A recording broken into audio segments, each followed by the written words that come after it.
Hello. How is everyone today? I think we are ready to go. My name is Gabrielle. I had thought I had muted myself before, but if you're hearing this a second time, welcome again. Welcome specifically to Livre Canada Books webinar on global social media strategies. My name is Gabrielle Echeverry. I'm the Manager of Digital Publishing and International Markets at Livre Canada Books, and I'm here to help facilitate today's session. And so if you have any problems with hearing, being able to hear myself or Monique, please let us know. You can use the chat function on the bottom right-hand corner of your screen. There's a Q&A sort of area, but there's also a chat area, which is probably the best place if you need to contact me at all during the course of the webinar. Great. Thank you, Anthony. Thanks, Christy. Sounds good. So the presentation today should take about an hour, and we'll have close to half an hour at the end for questions. We'll be taking questions via the Q&A function in WebEx, again, at the right of your screen. And we have some prepared questions to get us started, but please feel free to submit anything as there are any questions as you think of them throughout the webinar, and Monique will answer them when we reach the Q&A session. Again, if you encounter any problems or have questions relating to the platform, message me as the host using the chat function. And at the end of the webinar, we ask that you please fill out the online evaluation. Your feedback is really important to us and, of course, to the Canada Book Fund. So without further ado, I will present Monique Sherritt to you today. Monique began her career as the Internet Marketing Manager at Raincoast Books, where she spearheaded the first Harry Potter online campaigns, as well as the launch of Raincoast podcast series and blog in 2005.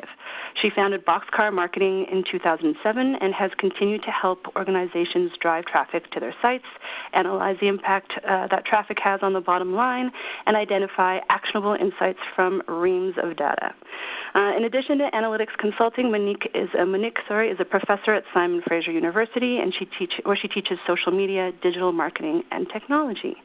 And so now, without further ado, it gives me great pleasure to hand over the controls to Monique so we can get started. Thank you. Okay, hello. Thank you very much for the invitation to talk about marketing and how you can evolve your social media strategy for international markets. So again, I'm Monique Sherritt. You can find me online at Boxcar Marketing on Twitter and Facebook. And if you are keen and live tweeting the presentation, the hashtag is #LCBWebinar. In today's webinar, what we're going to cover is what's happening in social media. So which social networks are plateauing, which ones are on the rise. I will share some best practices for developing a social media strategy that is going to work for you domestically, but also help you build an audience in international markets. We'll look at tactics, tips. I have some example campaigns, and then we'll finish with trends and the Q&A.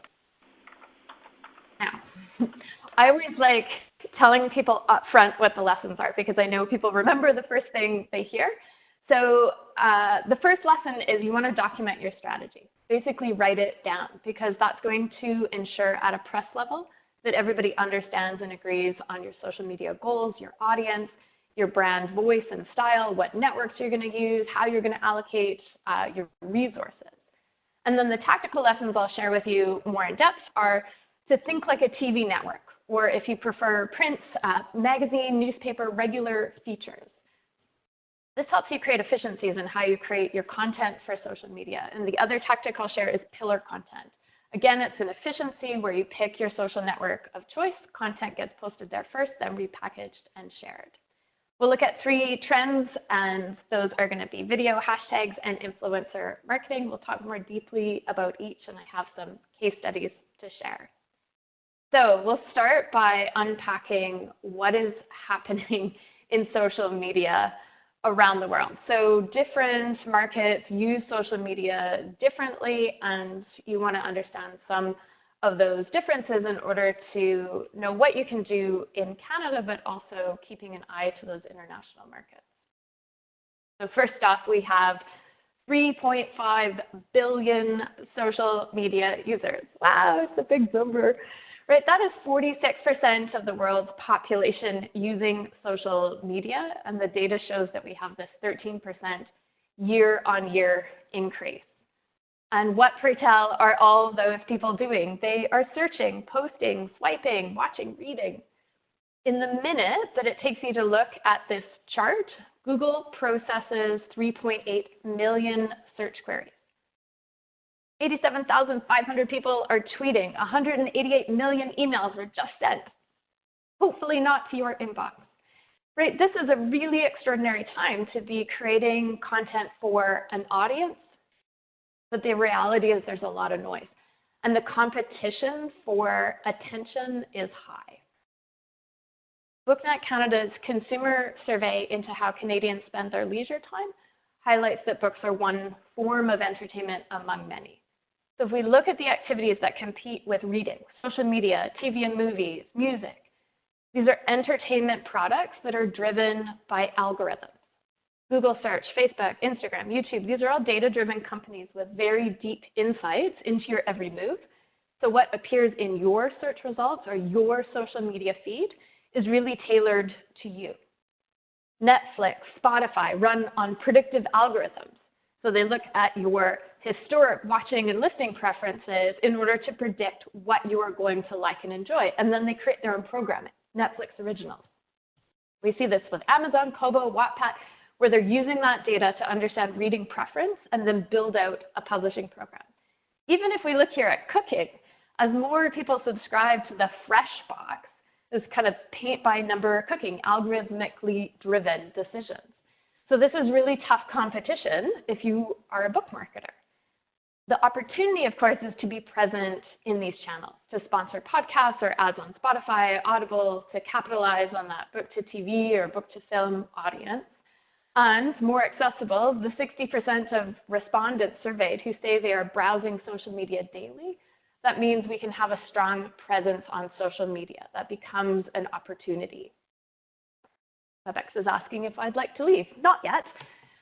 So social media, we often think about this channel as being one specific for discovery. We think about awareness of our titles.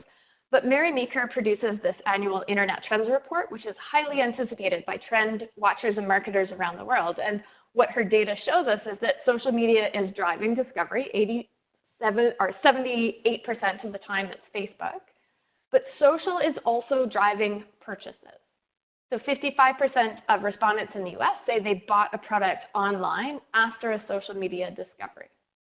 So that means that there are things we can do as publishers that help prompt readers to purchase. The top three of those being responsive, offering promotions, providing educational content. What educational content means is information about the title, its author, who it's for, what awards or accolades it has. All things that are possible to do are things that you're already doing. So where we also want to look at this data and understand if social media is good for awareness and engagement and conversion, where do we spend our time and resources? Not all social networks are equal. Right, so Mary Meeker's graph here is looking at daily active users on each platform, and this is a signal of where our audience attention is going. So we can see in the graph that globally, Facebook is pretty steady. 30% of internet users are on this platform more than once a day. They totally dominate in terms of the size of audience. But what you want to pay attention to in this graph is YouTube and Instagram. These are social networks where we're seeing 5–6% gains quarter after quarter. Another thing we want to keep in mind is that the popularity of social platforms varies by country. So the top tools remain the same, Facebook, Instagram, Twitter, but the share of time varies. So you can see this graph is showing us Snapchat as well. 10% of social media minutes in the US, Canada, France, UK are on Snapchat. Don't go create accounts on Snapchat. Facebook and Instagram have launched Snapchat-style features, things like stories, Instagram stories, Facebook stories. This is Facebook and Instagram looking to exploit that opportunity to lure Snapchat users to Instagram or back to Facebook. So as marketers, instead of creating accounts on Snapchat or TikTok or whatever becomes the primary thing, we want to stick with these major networks that have been the top social media network apps for years, Facebook, Instagram, Twitter, and instead start adopting the features of those platforms. So Instagram stories, IGTV, we have various ad techniques that we can do on Instagram and Facebook. Those are the things that are worth exploring. Now, the other thing we want to explore or understand is that social media use differs by demographic. So many of you probably feel like you have reached peak social. You're ready to be done with it. Quit your accounts, delete them. If the UK is one of your top English-speaking markets, then you want to know that Facebook is still the largest social media site in the UK in terms of reach, consumption, and revenue. And Facebook use is increasing in older demographics. So the leveling out or declining for those under 35, but for that older audience who's also a book buying audience, we have an increase in Facebook use. And then tools like Instagram and Snapchat, still very popular with 25 to 34-year-olds, growing in popularity with 45 and up. So again, our book buying audience. It means that we might feel like time spent on social is leveling out, but that's not necessarily true for certain demographics. And it's not necessarily what we see in all markets. Switching over to the US audience research from Pew is always really good. So Facebook, again, most popular overall, has the largest audience size. It's used by 68% of adult Americans, used by all age groups. Instagram, again in this market, rapidly growing.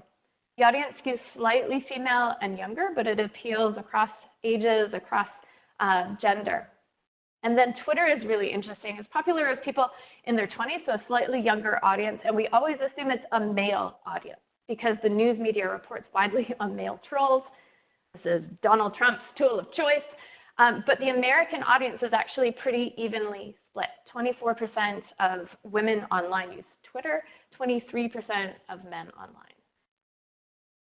Now, if you are selling rights or exporting into the French market, then we have a bunch of statistics from We Are Social in order to understand what's happening with social media in France.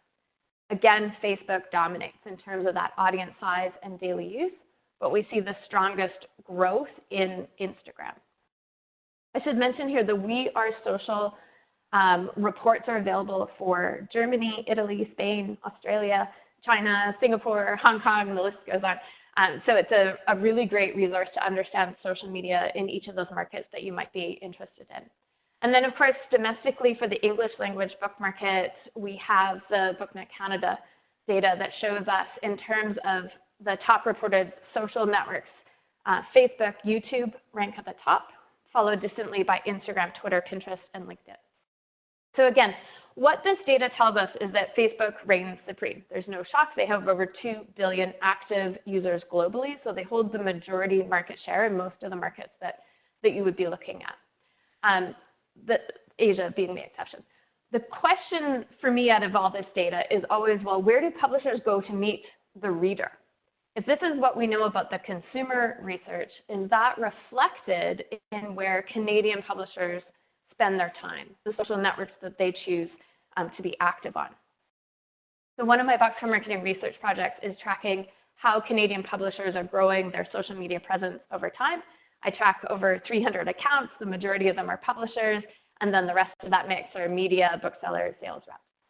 The top 3 social networks in use by Canadian publishers: Facebook, Twitter, Instagram. And then we have some publishers using YouTube, Pinterest, LinkedIn, Goodreads. But Facebook's definitely the most common, both by English and French language publishers.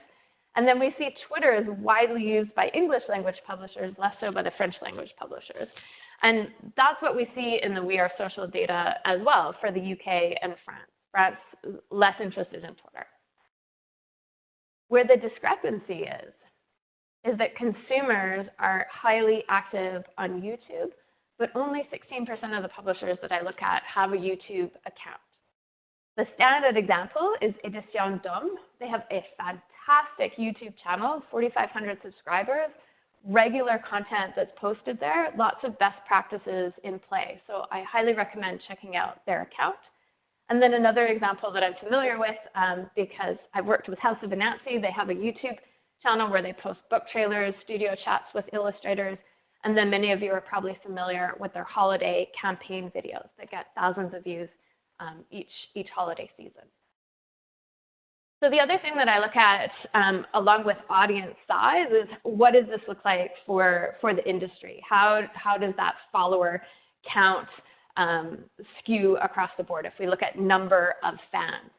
So more than half of the publishers that I track data for, they have fewer than 3,000 followers.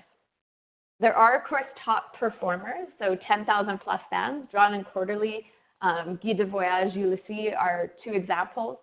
And I'm always interested to see where is the spread. So we have a bunch of publishers that are sort of 3,000 or less, and then quite a nice block in that 5,000 to 10,000 fan range. What's often more interesting, instead of just looking at total number of followers, because that can be a stagnant number, the thing that I'm looking at when I'm tracking that data is what does the follower growth look like? How quickly are you growing your audience? So based on the publishers that I look at, Facebook, anywhere from 0 to 2% month over month growth, audience growth. Twitter, slightly less, sort of on average 1.3% growth, so smaller numbers. And then Instagram, fastest growing, 1 to 4% audience growth when I look at that month over month. So I know everybody likes to know their own numbers and how they compare to their peers. So my first tooltip is socialblade.com. It's a really fun tool. There's a free version that lets you look up followers, follower growth, engagement rate on Facebook, Twitter, Instagram, YouTube, LinkedIn, you name it. And it's a nice way to understand how you compare to your peers, or if you're looking to research publishers in other markets. This is kind of an interesting tool to play around with. So that's the end of our state of social media. Basically, Facebook dominates, focus on Instagram and Facebook because Instagram's really hot. We're going to move into strategy, tactics, trends, and then our Q&A. So when it comes to strategy and what successful social media marketers are doing, study after study shows it is having a documented strategy, that is strongly correlated with success. This seems very small, that like basically write it down. But what that does is it helps keep your team on the same page. So it provides a framework for how you're going to spend your time and specifically what you want to achieve.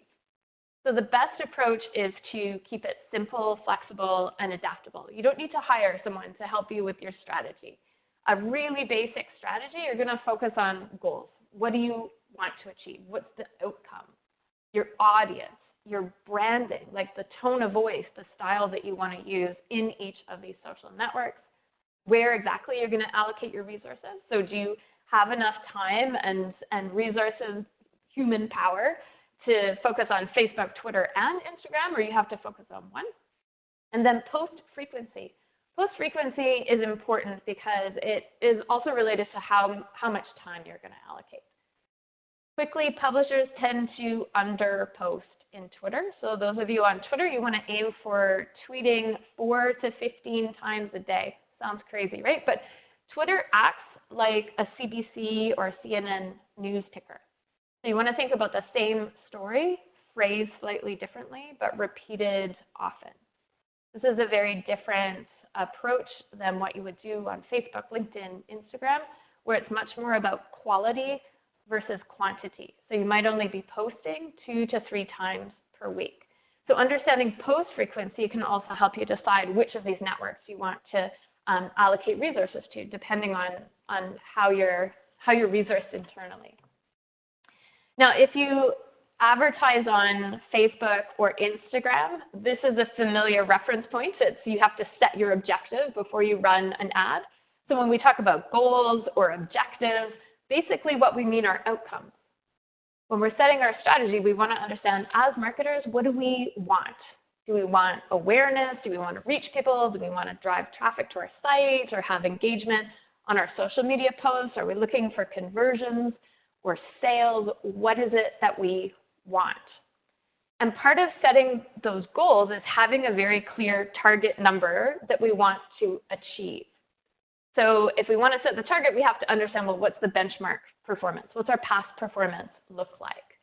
So this basic marketing funnel that many other presenters have talked about, where we look at awareness as the top of the funnel, consideration, mid-funnel, conversion, the bottom of the funnel, and then retention. We always forget about retention, but we want to retain our audience. That's the last element. When we're thinking about our goals, what we want to think about around awareness goals is the size of our audience. Can we grow our audience? So what's the follower count? What does our follower growth look like? When we set goals around consideration, we want to understand the interactions people have with our content. Do they like, comment, share, click the link, watch the video? So we're looking there often at engagement rate.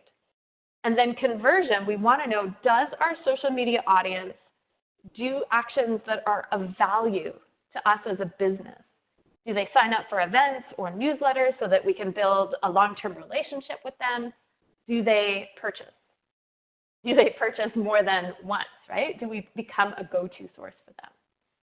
So for those of you who are unfamiliar with your social media analytics and how you can find these numbers, I want to show you where to do that. Starting with Facebook, Facebook Insights offers some basic information about the people who you reach, the people who see your social media posts on Facebook. So you log into Facebook, go to your page, and if you are an admin for the page, you'll be able to see Insights in the top navigation bar. Clicking on that will lead you to this left sidebar where you can click on People. That's where you're going to find your basic information about your fan demographics: age, gender, geographic location, and language. So it's not much data, but it's a good start, especially if you're looking to understand where's your international audience, or do you have an international audience on Facebook? Where are they physically located? So I like using that tab. And then you can also use Facebook Insights to understand what content resonates with your audience. Do they like the stuff that you post? So the main Insights page is going to show you a list of your 5 most recent posts, and you can click to view a full list. Very WYSIWYG. It doesn't give you a ton of hardcore numbers. So my recommendation is that you actually export the post data into Excel or Google Sheets, because that way you can see the actual reach and impressions for each post. You can do some basic Excel formulas that everyone loves. You can calculate engagement rate. More important, you can see what content got link clicks, people clicking through to your website. So sometimes I see publishers are doing a great job on Facebook. They have lots of engagement, lots of growth. And they say, yeah, but it doesn't drive traffic to my site. I'm not getting any sales from it. When I look at the exported data, this is where I can see whether they're linking out to their website or not. Sometimes on social media, we link to other sites. We link to CBC Books or award announcements. But we want to create this flow between Facebook and our website. It doesn't mean everything you post is going to be push and sell. But if one of your goals is to use social media to bring people to your website where they have a chance to learn more about a title or purchase, then you want to decide what percentage of your social posts should include links to your website. So I'm a big fan of Facebook Insights, and another feature I like is called Pages to Watch. This is where you can add 4 to 5 competitor Facebook pages to a list, and then you can monitor what is happening for those pages. So you get 2 pieces of interesting information that let you compare your performance. You can look at the page likes, the engagement, the number of posts that those pages to watch have versus yours. Or you can also look to see what are the top posts from those pages that you watch. What content of theirs gets engagement? Specifically look for what content gets reactions, comments, and shares. That's really great insight, especially if you don't have a large audience or a lot of engagement. What you can do is track, well, what's working for others? That gives you a tip on how you can improve what you're doing. Another way that I use this feature, I'll often curate content for an audience. So I want to piggyback on what's popular and what I see in the pages to watch and then share it with my audience, or even repurpose it for another social network. Things like award announcements are great content for Twitter. Behind-the-scenes visuals can be repurposed for Instagram. slideshow feature on Facebook can be used to create video that you export and then load to YouTube. So there's lots of ways to functionally use this information. If we switch over and look at Twitter, one myth is that your social media audience is the same on each platform. They might be similar, but I recommend you set different goals for each platform. You have a Facebook strategy, a Twitter strategy, an Instagram strategy. The reason is that these platforms have developed and really diverged in terms of how the audience on each behaves, especially when they come to your website. I mentioned earlier, Twitter, we want to post more often. It acts as a news feed, kind of like a news ticker, whereas Facebook, Instagram, LinkedIn, these have a slower, kind of deeper style of post, right? So for Twitter, you can find your audience data and the content that resonates with that audience by going to analytics.twitter.com. That's going to give you some basic information on interest, gender, age, income brackets. And then the other thing you can do is have a look at your top tweets for each month. This will help you see patterns and themes. So you want to have a look. Our posts with emojis doing better. Maybe that means we need to be more playful in how we post on Twitter. Are there certain trends or hashtags or mentions that keep showing up? Can we tag our authors more often or media who are interacting with us? And then better still, there's an export function. I love exporting the data because it lets you look for posts that have higher than average impressions and engagement rates. So exporting that data and creating some gradients or ways to make more meaning out of the data is helpful, better than what we get as the visuals within each of these tools. And then, of course, Instagram. Instagram is still finding its way here in terms of the data. If you have created your Instagram as a business profile, then you have access to something called Instagram Insights. It's only available on your phone. It doesn't appear on the desktop version, but it gives you some basic audience demographic information along with post level reach, engagement, and activities over time. Challenge is there's no export. So you're stuck taking screenshots, and it becomes really difficult to do any deeper analysis. There are tools like later.com for $9 a month. You'll have some access to 1 month or 3 month comparisons, again, with some better visuals to understand what's working or not working. But there's no export. So it's kind of our lowest tool on the totem pole in terms of data. But this is where the Google Analytics audience reports help fill out the picture. So if you have Google Analytics on your website, it means that we're able to understand more about our audience once they arrive on our site. The Audience Insights, our interest report, shows the interest of all the people visiting your website. These are categories that Google uses for their display and search ads. And what you can also do within Google is segment your traffic. So you say, hey, Google Analytics, show me only social media traffic because I want to understand that audience, or show me only my Twitter traffic or Facebook traffic. The other report that is my go-to favorite report in Google Analytics is the Acquisition All Channels report. This report is very useful for understanding what traffic channels are generating revenue and how do these different channels behave on our site. So when we're talking about traffic channels, we're talking about search traffic that comes to our site versus social media traffic or traffic that comes from our email newsletters. So the All Channels traffic report is my favorite because you can see all the traffic, but also really quickly compare how does search do versus social or social media versus email. What's the volume of that traffic? And then what are the individual e-commerce conversion rates? What kind of revenue is generated by each channel? And then I like it because you can drill down by each of those top default categories. So if I'm interested in my social media audience and where I should be spending my time and resources, I can click on the social channel, and it gives me this drill down where I can compare Twitter versus Facebook versus Instagram, again, in terms of volume of traffic, but also behavior on the site and sales or goals. If you don't run e-commerce, you can set up goals like newsletter signups or clicking on a contact us or downloading a sample chapter. When you get into thinking about the content and what resonates, then the report that I really like is the behavior landing page report. So you can use this to determine what content resonates with your audience and which pages drive revenue. So a landing page is the first page someone comes to when they visit your site. It's often not the home page. So this is a great report. And again, we can filter to show only social media traffic coming to our site. What is the first page they see?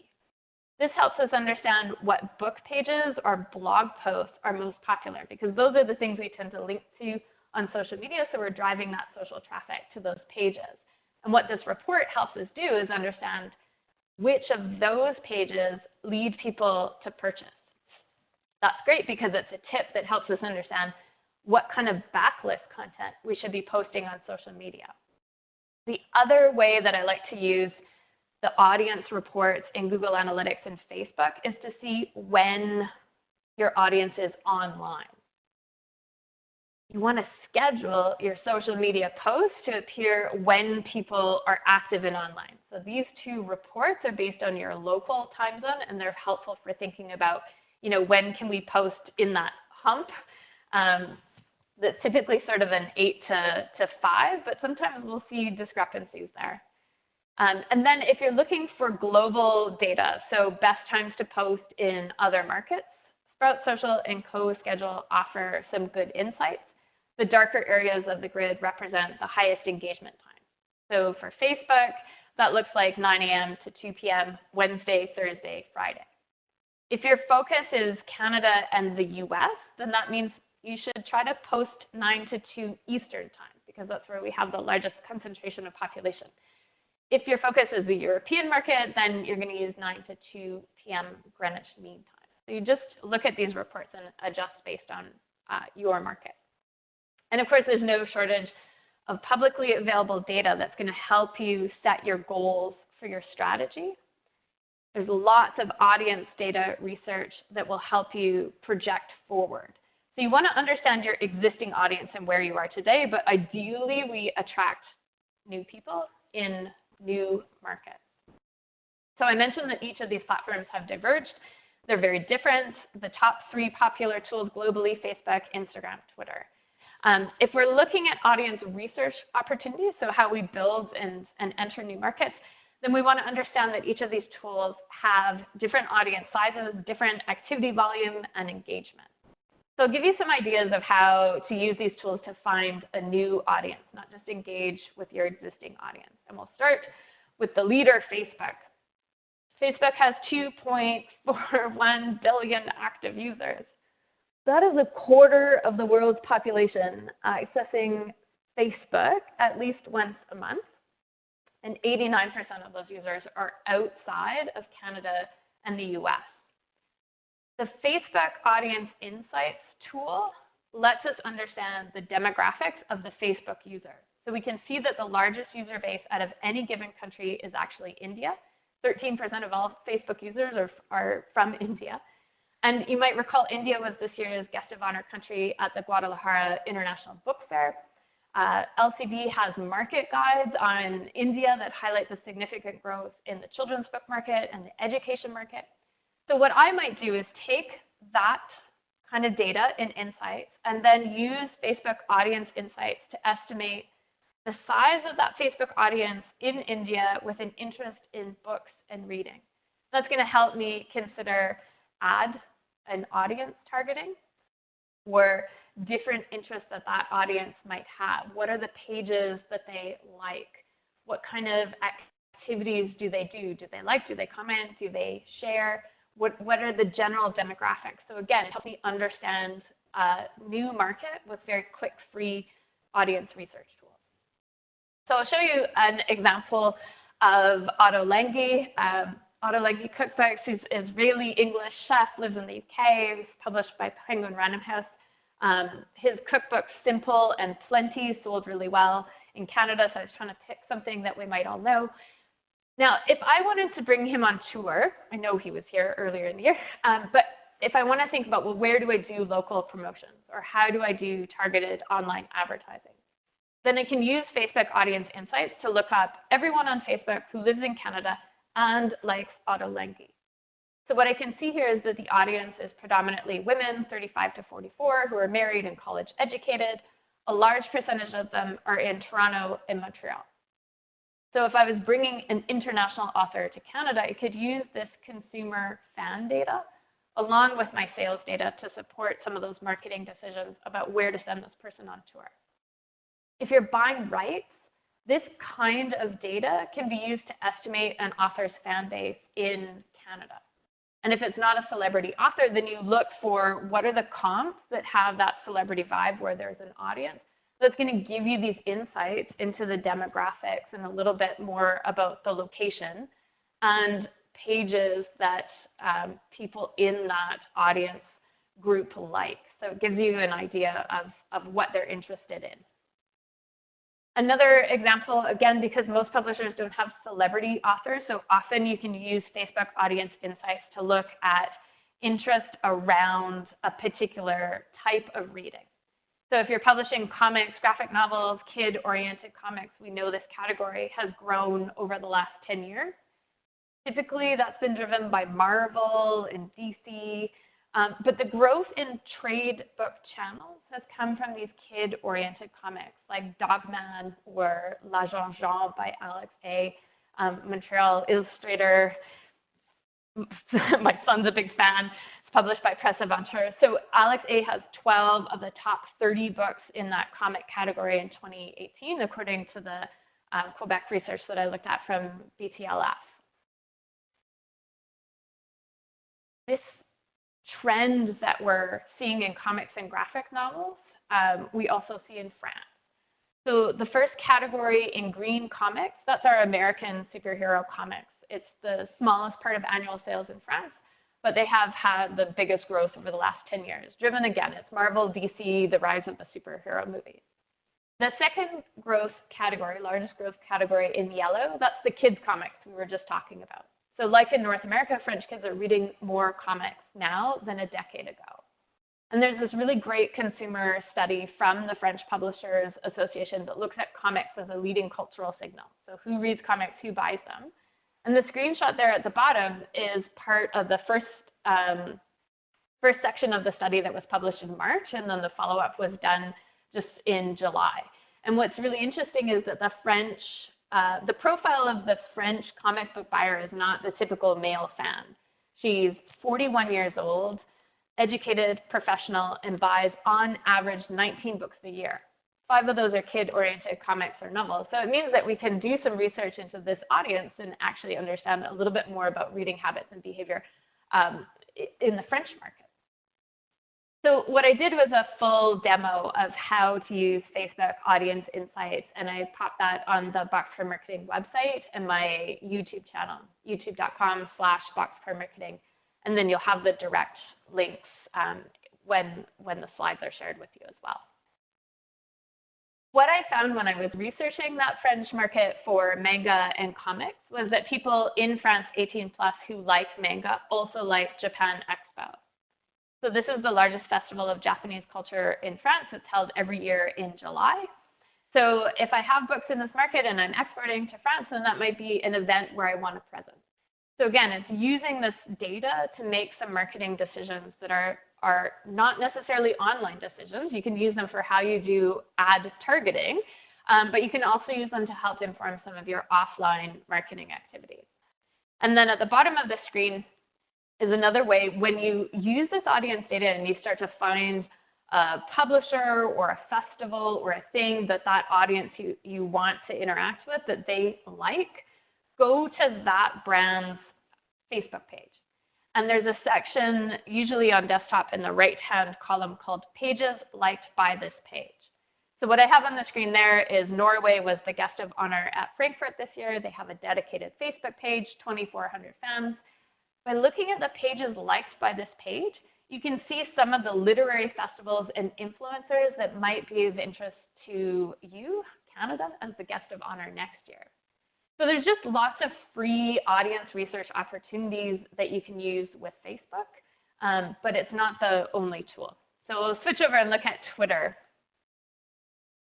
Twitter, one of the top 3 social platforms, has the smallest audience size out of the top 3, so 330 million people using Twitter, but that Twitter audience is very dedicated. People might follow a favorite author on Facebook or Instagram to have that ongoing sense of community and belonging, but they're going to actively tweet at a publisher or author on Twitter to compliment, to complain, to engage in conversation without the commitment of following. So you have this small but committed audience with 79% of Twitter's user base outside of the US. And it is this treasure trove of data, especially when we look at the search data. So let me show you that. Use the search functions on Twitter to discover communities of interest in other markets. So if we know that crime is hot, that there's a global audience for thriller, true crime, murder mystery, cozies, and that the audience on Twitter, they're using hashtags related to these different categories. One opportunity is to search for those hashtags. And then when you find influencers who are using those hashtags, add them to a Twitter list. Then the same way on pages to watch, we have a Twitter list of accounts that we want to watch. We want to monitor the conversation and then interject when appropriate or do outreach to potential reviewers or partners. Another opportunity here is that, especially in Canada and the US, November is a very difficult month for publicity, so is December. Journalists are doing their year-end roundups. Everyone's into the holidays. There's very limited space for interviews, new book reviews, unless you have a title with the word Christmas or Hanukkah in it. But Twitter users and influencers care less about those traditional media cycles. So using hashtags like Indie December and Indie Holiday Reads, this is a really great way to get your titles on the radar of those enthusiastic readers who are searching and following and using these hashtags of note. My second tip is to use Twitter to find influencers who will review your book. So basic searches are good, but there are all sorts of secret Boolean searches you can do that filter by location. So what you see here is the book title in quotes, The Silent Patient, +, review, near, UK. What that search string says is, Twitter, please search for tweets that include the title and the word review from users located near the UK. You can add any country code here. I found the most success US, Canada, and UK. So it's a cool way to filter by region. Now, Instagram, not to be left out, Instagram has grown in terms of the features and active users since its launch in 2010. We have 1 billion+ active accounts, and 80% of those follow a business on Instagram. That means if you're a publisher with a presence on Instagram, your audience is likely to follow you. We see that in the data in terms of audience growth.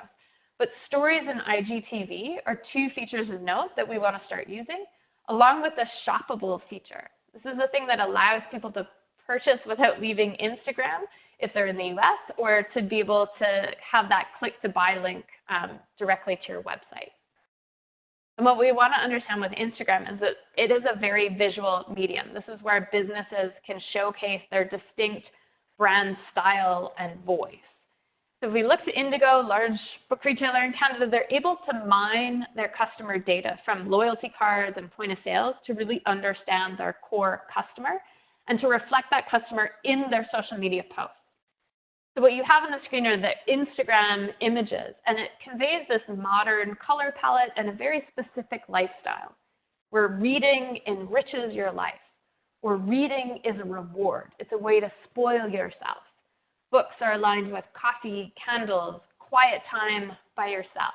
Maybe the family dog is invited, right? But there's good consistency here in that the title selections on the website are reflected in the Instagram post. So that's a good tactic to follow. And then I mentioned earlier Instagram stories.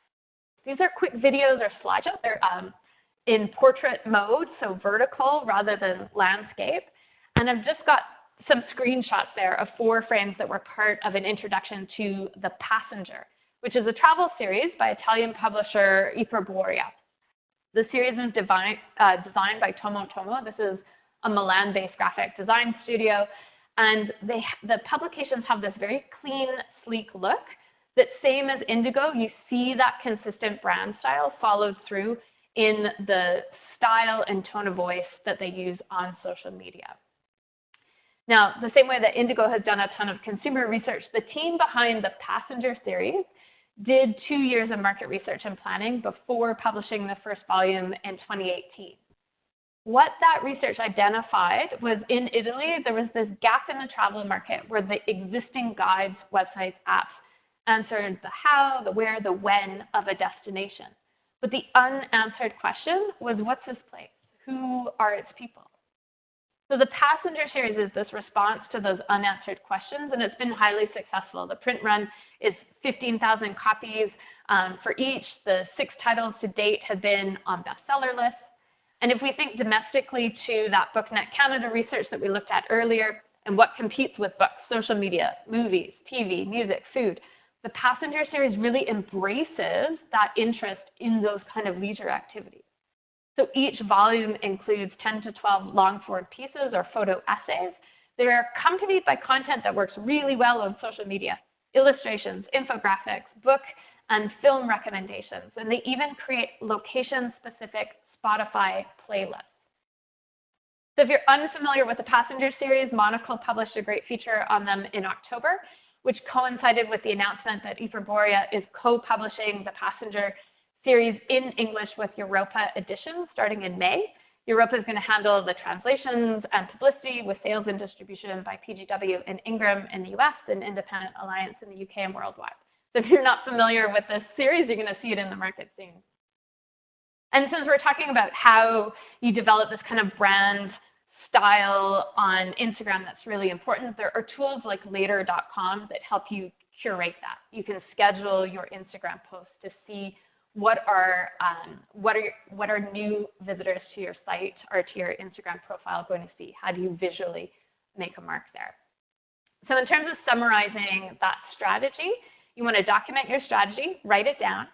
You want to be familiar with your own social media analytics, so fall in love with that data, but then use those audience research data tools within Facebook and Twitter and Instagram to find new markets, to increase your chance of success. Facebook is going to be your #1 social media platform in terms of audience size, but again, if you can use it as a great resource for audience research. Twitter audience is going to be small but committed. It offers this goldmine of opportunity for finding reviewers and book readers who are active around these book-related hashtags. And then Instagram is your visual medium. It's a way to represent the brand style and tone of voice of your press, especially if you can create high-quality content. So when we think about standing out, there are a couple of things that you want to just double check, housekeeping things with your social media profiles. So you want to take advantage of each of these platforms and really position your press. Help people understand who are you, what do you do well, why is it worth following you? So the Annex website, for example, they have a great positioning statement at the top. I would put a variation of that into the bio or description field on each of my social media accounts. And then I would work with my authors to help them do the same thing, help them present themselves on social media. So can they put the book title into their bio or the banner image? If they have international editions with different pub dates, can they include that too? And if you have nonfiction authors who are experts in their field, make sure they're talking about that on social media. It seems obvious to you as a publisher, but it's not, especially for authors who are writing on the side. So pre-publication, you want to have those conversations about being seen as an expert in their topic on social. Offer really clear details about how to write their social media bio. Do that hashtag research for them and get them to put that into the bio or use that in their posts. Help them understand how to find partners and influencers. So the tips that I just shared with you. And since we're moving on to tactics, the 2 big ideas are shows and pillar content. These are ways to create social media content efficiently. So social media shows, these are like TV shows, regular scheduled programming, or if you prefer a print metaphor, regular features in a magazine or newspaper. So for each social media platform, you want to think about your content initiatives or shows that you can produce on a regular basis. Something that is a repeatable format that's fast and easy for you to create, so you can focus on the distribution of those shows. You give your audience something to recognize and engage with, hopefully look forward to on a regular basis. And so Waterstones is a really great example. They have several shows that are basically the same thing with a slightly different skew. And shows do not have to be video. Shows can be just a regular feature, like Biblioasis has Meet the Press Monday. Anik over the summer had Ask Anik. This was live tweet Q&A. The point is to template the process, to create a branded hashtag, to build a small campaign around some regular feature, something that gets posted weekly or at least monthly, not moodly. And shows aren't, of course, the only thing you're going to post, but they help you follow a regular schedule to be more consistent. And that's really what these algorithms are looking for. So you can also build shows around events and fairs. If you're regularly attending rights and trade fairs, then you can create a show or template that process for what you post pre, peak, and post-fair. So London, Paris, Bologna, all very close together. We're looking at the Google trends over the last 5 years. That's a great way to see when does online activity around a fair start to ramp up. That's when we want to start posting about that fair. When does it peak? When does it dwindle? So you create a little strategy or playbook for what you're going to post when you're attending these fairs. Maybe pre-fair, you post facts about your press, top books to watch. During the fair, you do snapshots, behind-the-scenes moments, and then post-fair, you tag authors and attendees, you do your thank yous. I have some great examples that Heidi from ABPVBC shared with me, some past Frankfurt examples. So 2018, Harvard Press ran a contest to win a tote bag for Donna Zuckerberg's book, Not All Dead White Men, Classics and Misogyny in the Digital Age. Right, so the tote bag has a very cheeky message. Donna has an online following. This worked really well as like an online-offline campaign where people who tweeted using the hashtag Not All Dead White Men were then entered to win a contest for the tote. The middle example you might have seen if you were at Frankfurt, this is the Latvian literature organization. Latvia is one of the most introverted nations. That makes self-promotion very difficult. So the campaign plays into this reluctance of being in the spotlight. They let the books speak for themselves. And the image there is a first aid kit for introverts, had a little branded pair of earplugs. And the hashtags you want to look up to see some more of their creative ideas, hashtag I am introvert or hashtag I am Latvia. Some really funny pieces that they designed. And then, of course, you know that these fairs are noisy. It's hard to gain a lot of attention from a one-off social media stunt. So the thing is to try to integrate each of these tools together or extend that conversation beyond the fair. So the last example there is the Australian Publishers organization. They contact attendees who have an interest in doing business with their members by email follow-up. So it's a great idea for organizations, but you could do something similar as an individual press. So sticking with social media, you could contact those attendees that you interacted with via LinkedIn, or you can create a little post-fair video, thanks for stopping by our booth. So the second tactic is to create pillar content. This is content that you create once, it gets repurposed for other networks. Lena Norms is an online video creator, podcaster, producer. She has over 4 million views on her YouTube channel, and she covers book reviews, feminism, poetry, politics, social change. You might be familiar with Lena. She's worked in publishing in the UK for the last 7 years, got the Bookseller Rising Star Award, the London Book Fair Trailblazer Award. She currently works for Vintage. What I think is cool is she published her first poetry zine in the fall and sold 2,000 pre-order copies in 2 weeks. Her pillar is her YouTube channel. Video content gets posted there first, and then it's shared and repurposed for Twitter and Instagram. So that's an effective tactic where you create content once, and then you think about the outtakes, the spin-offs, the ways to reuse that content in a different channel to attract a different audience.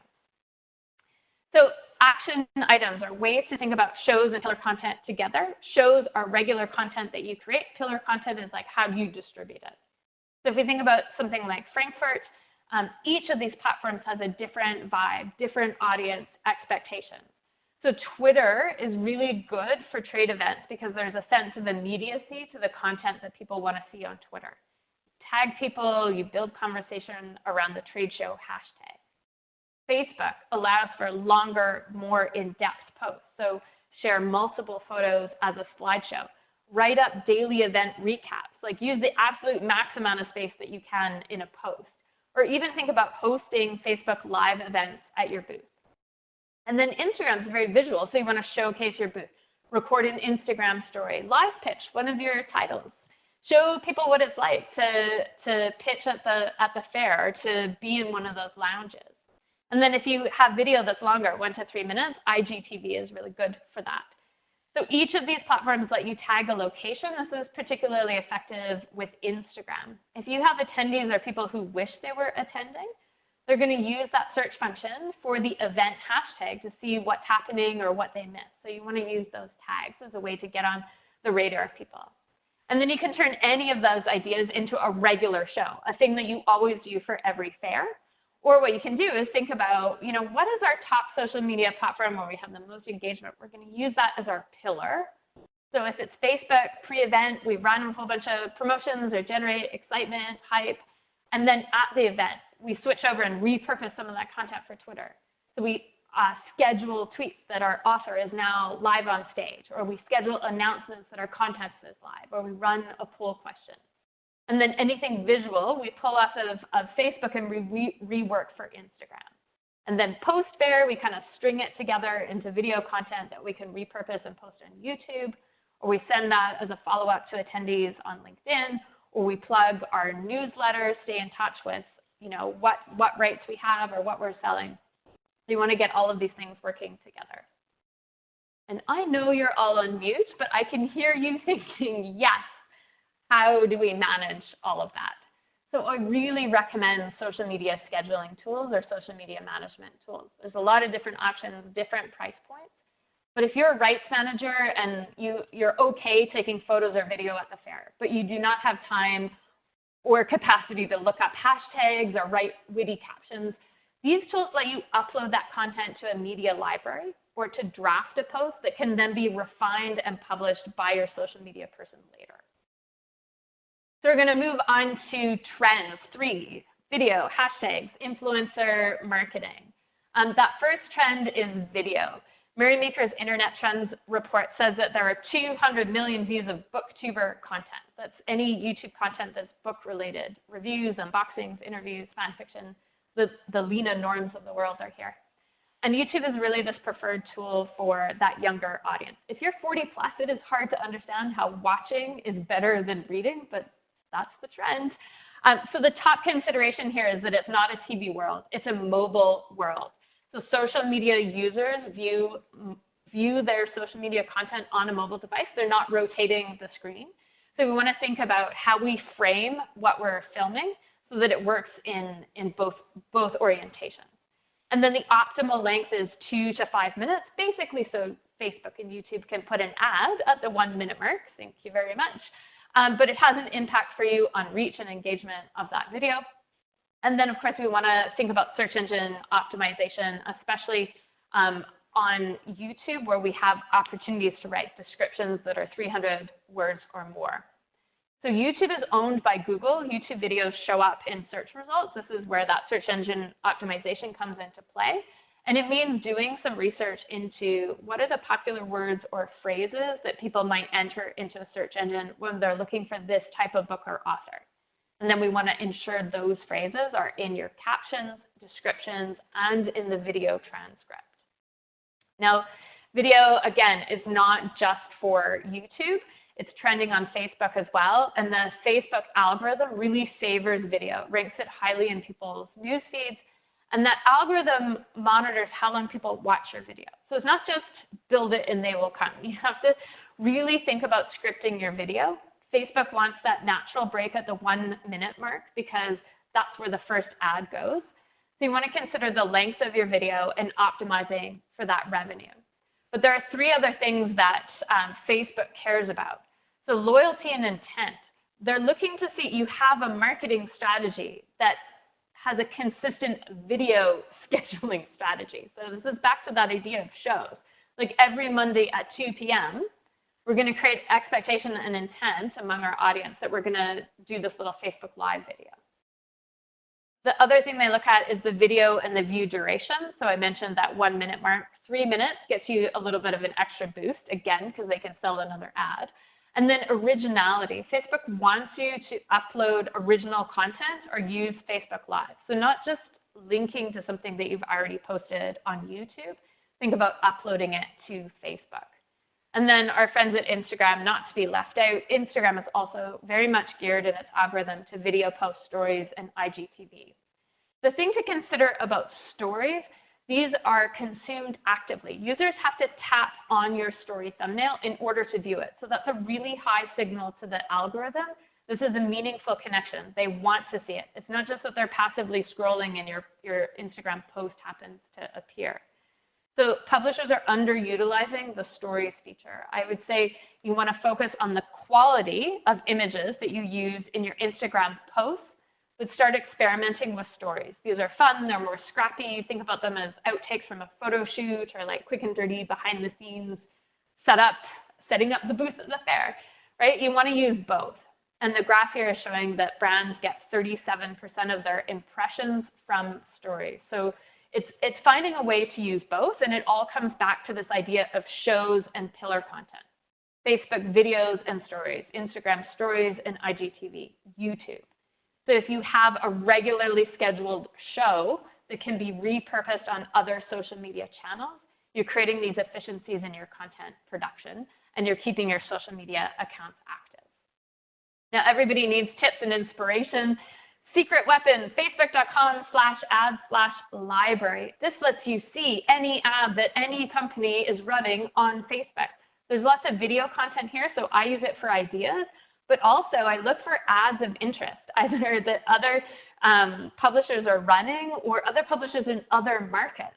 So it's really useful intel. If you find an ad you like, you can click on it and see the audience targeting that they used for that ad. So it's a great way to sort of spy on the competition or see what your peers are doing in other countries. And then if all your design resources are tied up creating your books, Canva.com is a great tool for inspiration. There's lots of templates for social media posts and videos. Very easy to drag and drop content in there. And then Lumen 5 is my tool of choice for making videos, those kind of silent videos where you see the captions. All you have to do in this tool is copy and paste a short bit of text. So like the book description you post on Amazon. And then Lumen 5 finds images that match the text. And what you can do is swap out those images, find your own, and it creates this little video you can download and then upload onto Facebook or Instagram or YouTube, depending on what you selected. So again, I posted a demo on the Boxcar Marketing site so you can see what that looks like. Trend number 2 is hashtags. These are for discoverability, and they're not just for Instagram. So we use hashtags on Instagram, but also Twitter, LinkedIn, Facebook, you can use one hashtag. So each platform is slightly different in terms of the number of tags that you want to use. But the thing that publishers are not doing is like 30 tags on Instagram. You're thinking, you're crazy. How am I ever going to get 30 tags? So the strategy to use is a combination of tags. You want to use as many as you can strategically. So that means find 3 to 5 very popular tags, tagged with millions of posts, plus 3 to 5 moderately popular tags, so hundreds of thousands. What these super popular tags do is they get you an initial burst of interest, and then the moderately popular ones help you stay on the radar for a few hours, a few days. This is so that it's for people who follow or search for those tags. You also add in 3 to 5 niche tags. So those are tags directly related to the content that you have in the post. You're trying to rank as the top post for those niche tags. You add in 1 to 2 branded tags. These are things unique to you. So it might be like hashtag Bueller Prize or hashtag Canada FBM 2020 or a hashtag for your press name. And then as applicable, you add in contest tags, seasonal tags, funny tags. Why all these tags, right? The tags help non-followers discover you. People see, they search, they follow these tags, so it's a way to get your titles on the radar. I put in an example here. This is Amanda Lastoria.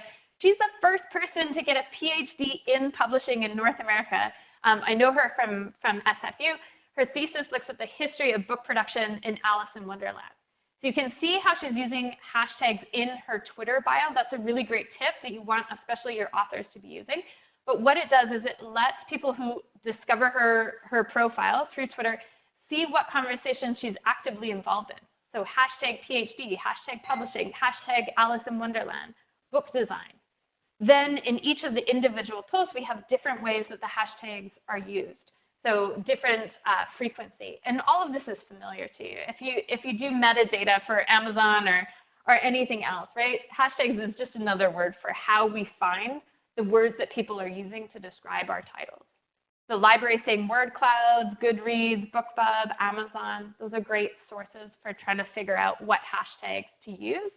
And then there's a bunch of these tools. Some of them are free, some of them are paid, that let you do some research and discover what's the size of the audience around these tags. So the last trend, influencers, you know, they want to find you as much as you want to find them. On the screen is German publisher Piper. They have a fantastic page on their website. I did Google Translate just so you can see what they're doing here, but they're trying to connect to influencers and they're specifying their criteria for cooperation. So I recommend every publisher have a page like that. And then what we see is that influencer marketing is very common for most publishers. Greystone, for example, launching in the UK in the spring. They're finding that having this solid social media presence and working with UK influencers is a way to build support with their readers. And then I also have on the Boxcar Marketing site this case study that is how an Italian publisher, Dieditor, used influencer marketing to reintroduce Douglas Anthony Cooper to the Italian market. So Cooper is Toronto-born. Amnesia was his debut title. It was published in the early 90s by Random House. It's set in Toronto. It's about two people who meet in a mental hospital. I'm obviously underselling the book. It was shortlisted at the time for the W.H. Smith Award and then longlisted for the Commonwealth Prize. It was introduced in Italy in 2000. That's the middle cover. But then Dieditor relaunched it with really widespread support from influencers across Italy. And the thing that I like about Dieditor is that it's this like independent, innovative publishing house based outside of Rome. So I feel like you will naturally understand them. They publish 8 to 10 titles a year, half fiction, half nonfiction. What's interesting is they have this unusual history. None of the three founders had a background in publishing. They all came from design-related fields, architecture, photography, graphic design. They started the press by doing a crowdfunding campaign. And they've taken that idea of influencer marketing into all of their marketing campaigns. So Amnesia is a book that they wanted to reintroduce to the Italian market. It's this thematically wide-ranging novel that explores Freud, architecture, corruption. It was highly praised in North America when it was first introduced, has a small, faithful Italian audience when it was translated in 2000. And so what Dieditor did was to create allies among that initial fan base. They got them involved in planning the book tour across Italy. And the thing that I learned about the Italian market, I had a colleague, Alessandra Bordini at SFU. She's a research associate with the Canadian Institute for Studies in Publishing. She did this interview with the Dieditor managing editor and publisher, Emmanuel Jonathan Paglia. And what he said is there's a couple of things that Canadians should understand. The first is a myth breaker, that there's more than one Italy. Each region is very distinct. So we get these stats, like 4 out of 10 Italians, have read a book, but there's actually very different regional distinctions in each region. So 49% of people surveyed in the Northeast are book readers, but only 28% in the Southern region. What Dieditor really did, tapping into the local expertise of each region, was like, let's find these people who understand the book reading audience in their particular region. And they were able to create a tremendous amount of buzz and anticipation early on, which we know is critical for any book marketing campaign. Average life cycle of a book in Italy is 3 to 4 months. So working with influencers really helped extend that time frame. And then Emmanuel said, too, that Italians have this passion for foreign things, especially American culture, and so they're going to play to that. Don't be offended, Canada. Canadian cultural products are often mistaken for American ones, but these Italian publishers, they can just really capitalize on that. So what they did with these influencers is they're always building long-term relationships with people. It's not one-off campaigns. And they're looking for people who are very good and successful at generating engagement in their local community. So it's not just the size of their audience. They want people who can generate online and offline interaction. You can see on the left some of the selection criteria that they use. And then Dieditor was really fortunate in that Cooper was in Italy and he was committed to an extended stay. And so they made the most of that. They worked with influencers to actively organize author events around Italy. Francesca Zanetta is in that list. She's an influencer and photographer, played a really crucial role in a launch she organized in the northeast of Italy. So all of this influencer activity attracted curiosity, requests for the author participation in physical and virtual events.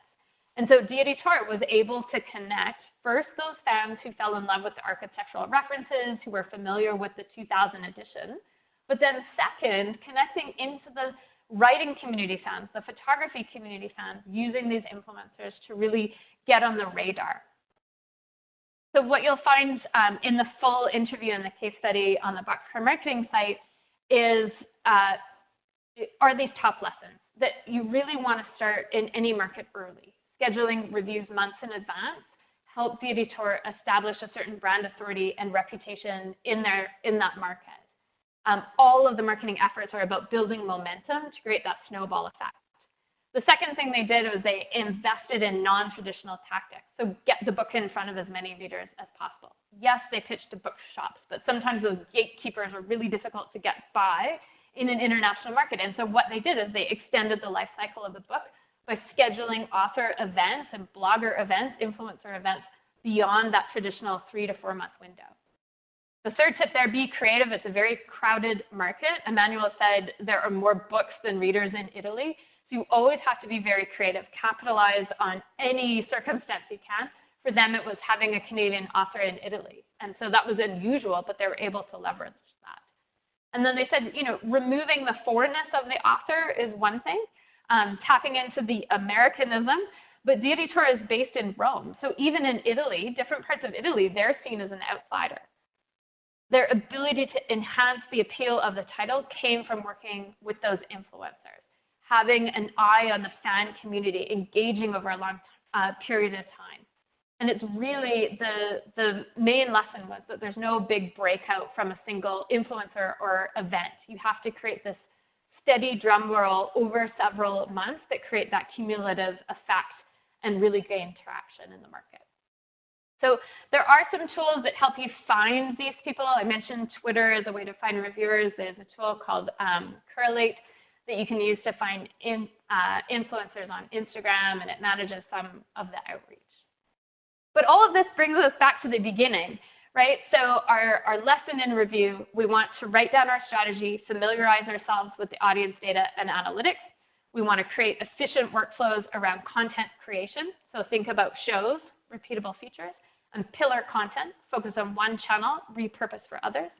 And then trends to leverage, more video, 30 hashtags on Instagram, using influencers that are publicity machines who can really mobilize fans offline, not just online.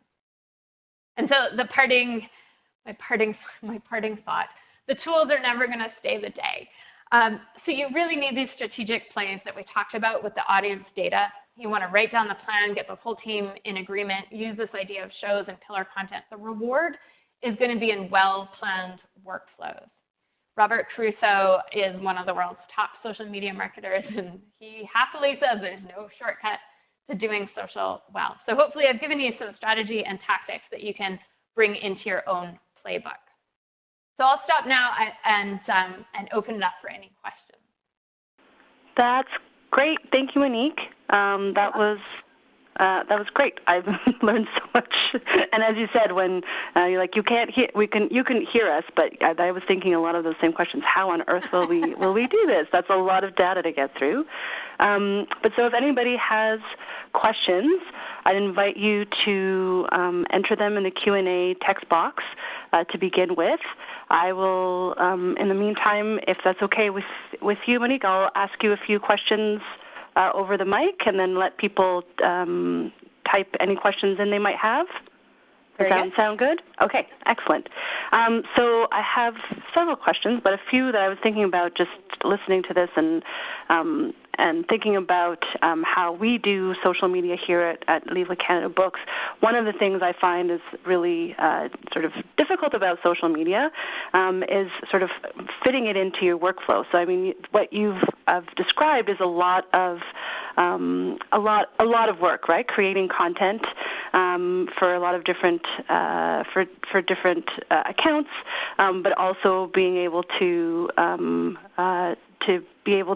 use it consistently throughout time and scheduling. Do you have any tips, for example, on how like smaller presses might be able to sort of introduce more of the social media content into their communications workflow and content, but still kind of manage their time? Yes. So it's always hard to start something new. What I would say in terms of social media is try to fit it into an existing workflow. So if you think about your catalog production, you're going to create your catalog copy and then turn a couple of your key titles, take that catalog copy, paste it into Lumen 5, create a quick little video. That tool takes maybe 2 minutes to create a video because of what it does is folds images that are related to the text. And then you can kind of swap in and replace things when it gets it wrong. But that's just a really quick way. I would pick, 1 to 5 titles, and then you've created a piece of content that you can schedule out on social media. Okay, so it's more like working it into workflow you might already have. The projects that you already have, and then sort of fitting that into those existing workflows for those projects. Exactly. Or if you're attending rights fairs regularly, or you're pitching to booksellers, like that's a fairly known schedule. And so when you have the pitch for the title down, record that as a short video, so the vertical format, so that you can then upload it as a Instagram story or to any of those tools. But it's just, I would say, think about what are you already doing that creates content that could be repurposed for social media, and then just add that, like the smallest, most effective thing that you can do, just add that as part of the workflow. Add that in there. Okay, thank you. That's useful. There seem to be a few questions now in the chat box. Would it be useful for me to read them out to you, or do you want to read them out and answer them as you go? I'll start with the first one I see from Anthony, the 2 YouTube channels, Éditions Homme and House of Venanzi were the 2 YouTube channels, and they're, I think they're both included on the slide, so those will come out. Stock photos, I love the photos from Unsplash, and what I do is I'll download a photo from Unsplash, but I'll use a tool like Canva. It lets me use that photo, but with a different kind of filter or a text overlay or something that makes it a little more unique to my purpose. So like I've used on the Boxcar marketing site, there's a woman holding a little sparkler. It's a great like July 4th kind of image or a holiday image. Like I have seen that image over and over again. So you don't want to just use the image that you download as is. You want to try to add some originality to it. So that tool, canva.com, is going to just automate adding the filter or the text overlay. It makes it very easy to just update the text. Okay. There are a few more. There's one in French here. I don't know if you've seen it. It's actually in the chat section. Okay. But it's comment faire pour se démarquer dans un contexte de livre universitaire, donc pas de littérature. Alors, how would we use some of these tools for scholarly publications? Because there's not necessarily a lot of room to be as creative as you would in a literature for more literary titles. I find that we have that issue also we're an NGO, but we have to also be careful about the kind of posts we make. Do you have any suggestions for more scholarly presses? Yeah, so the scholarly presses are, especially the English language ones, are quite happy finding their community on Twitter. So there's a lot of scholarly communication that happens around the hashtag trend that we were talking about. So for the English language publishers, I'd say think about Instagram and the hashtags that you can sort of join a conversation around, because the scholars are certainly there. I don't know for the French language scholarly publishers, but I know in some of the ones that I looked at that if Facebook is your tool of choice, then some of the things I might do is focus on using a long form post on Facebook. So not just a short, 200 characters and then you link to your site. If you have an abstract for an article that is submitted, or you have sort of something that is a bit more in depth, I would treat Facebook the way that I would a blog and try to max out the character space. Sometimes what you see in Facebook is that those longer form posts get a lot more engagement. You're not trying to draw someone out of Facebook. You're giving them the information that they need. And that tool that I mentioned, Lumen 5, if you have a lot of text and not a lot of images, this is a great tool to use that allows you to be sort of creative. And even if you use color blocks, what happens is you get a little vertical style video that has the captions over top of an image. And so that can be a way to create content. Okay, great. Thank you.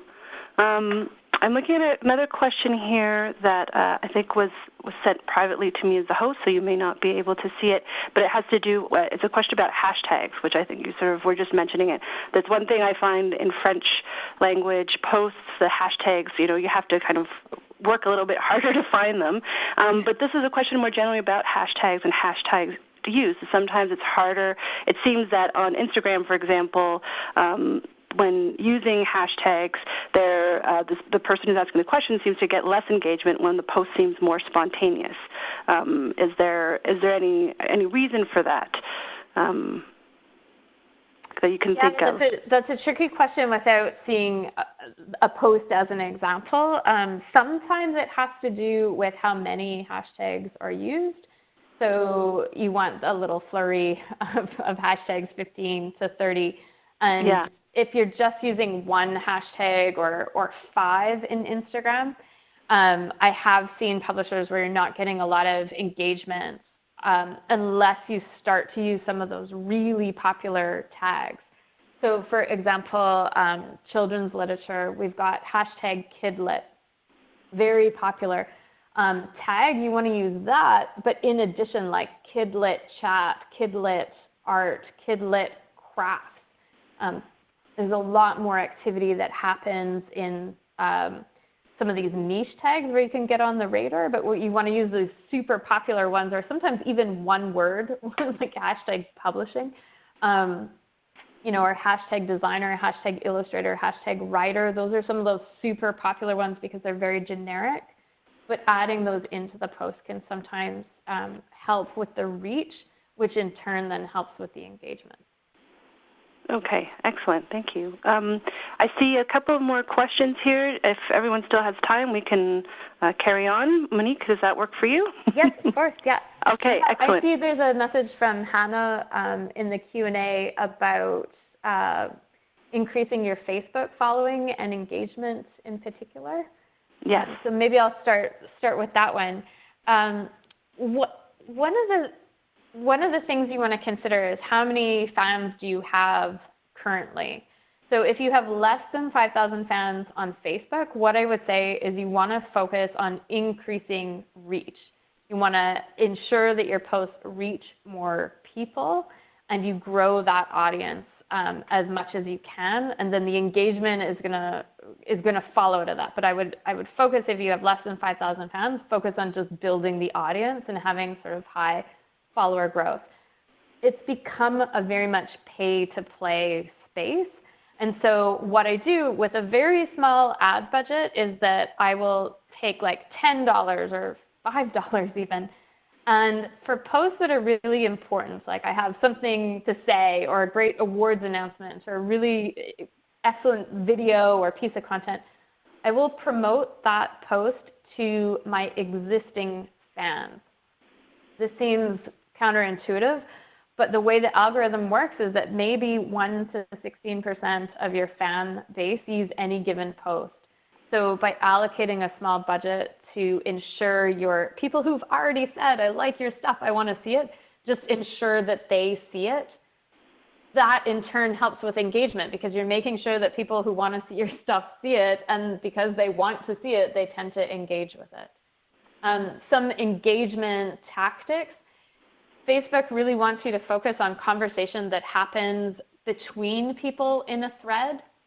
So not just where they comment on the post, but they start commenting on with each other.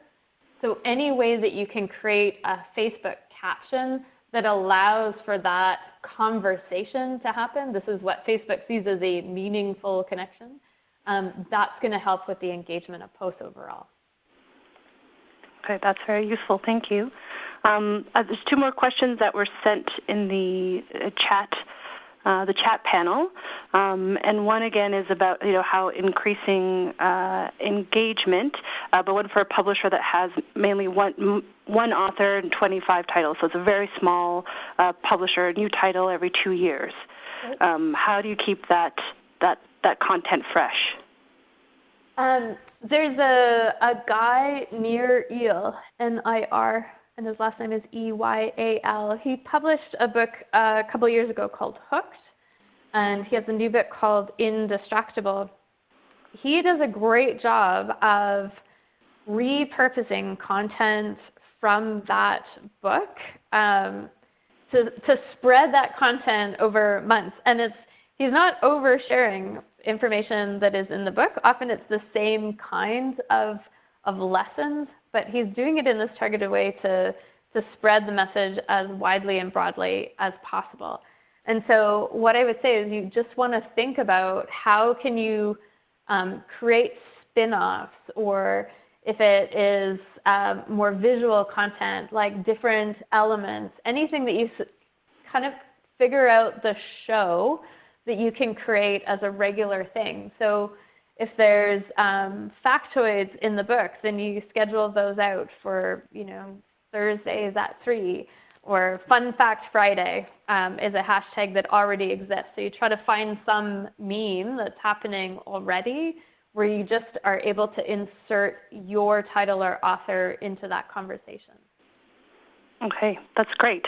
That's a really good lead into the last question I have here, and it's about what kind of content should one share, and how does one avoid sharing too much and possibly sort of spamming your audience.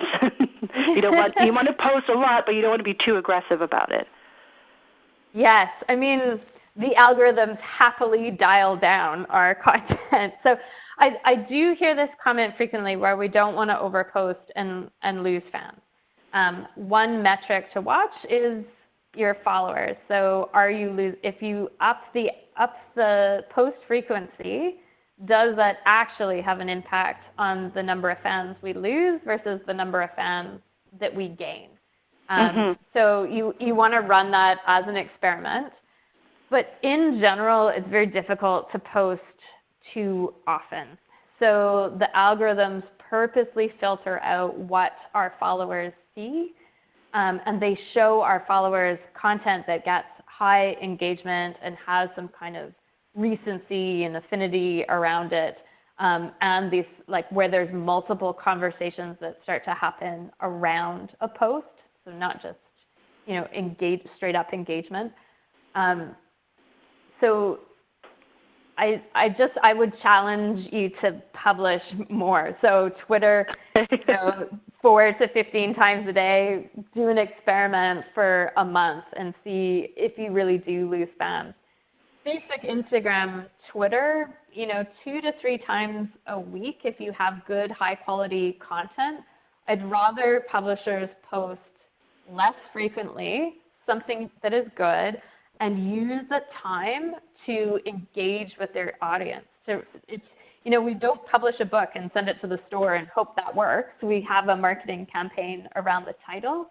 We kind of need to spend time thinking about how do we distribute this content on social media. So that's part of that strategy around a show and pillar content. Can you create something good once? Can you template that process so it's faster over time?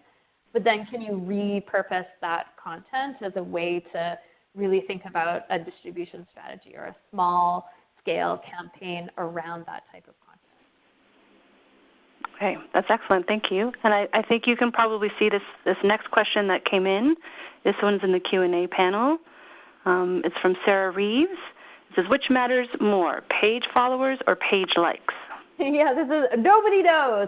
So this is related to Facebook. We have two metrics, page followers and page likes. So what these terms mean, a person can follow your page, but not like the page. So they're following you. They want to see the content. Someone can like the page, but unfollow you. So they like the page, but they never see any of your stuff. So Facebook has introduced these two metrics.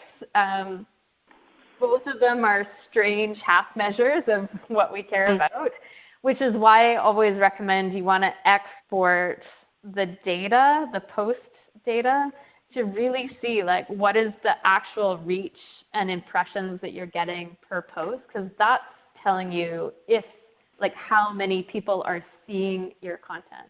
These kind of metrics around page follower and page likes are tricky business. Okay. No, that's great. Thank you. I don't see any new questions. I think we may have reached the end of the questions. If anybody has anything else that they'd like to ask Monique about, please feel free to contact her or contact me, and I can forward the questions to her if something sort of pops in your head afterwards. That's often the way these things go. But I think we'll close the webinar for today. And I'd like to thank everybody for attending. It's great to have so many interested people here. And I'd like to thank Monique, of course, for this great presentation and all these excellent tips and recommendations, which we will be we'll be sifting through to put in place for sure here at Legal Canada Books. And I would be remiss if I ended the session without thanking Canadian Heritage for their support in making this webinar possible. So as a reminder, please be sure to complete the evaluation form that you should be led to directly after the webinar ends. Your feedback, again, as I mentioned at the outset, is really important not only to us, so we know what kinds of things work for you and how to sort of plan for our programming in future, but it's also really good to give that kind of feedback to the Canada Book Fund. As I mentioned before, if you have any questions about today's session, please feel free to email me or contact Monique. And if you have any more questions about what we do, for those of you who may not be that familiar with us, although I think most of you probably are, you can always follow us on social media. And of course, through our website, our newsletter, and so forth. So thanks again. Thanks so much, Monique. It was great to have this presentation, and I want to wish everyone a great rest of your day. Thank you for having me. Okay. Thanks so much, everybody. Bye. Bye.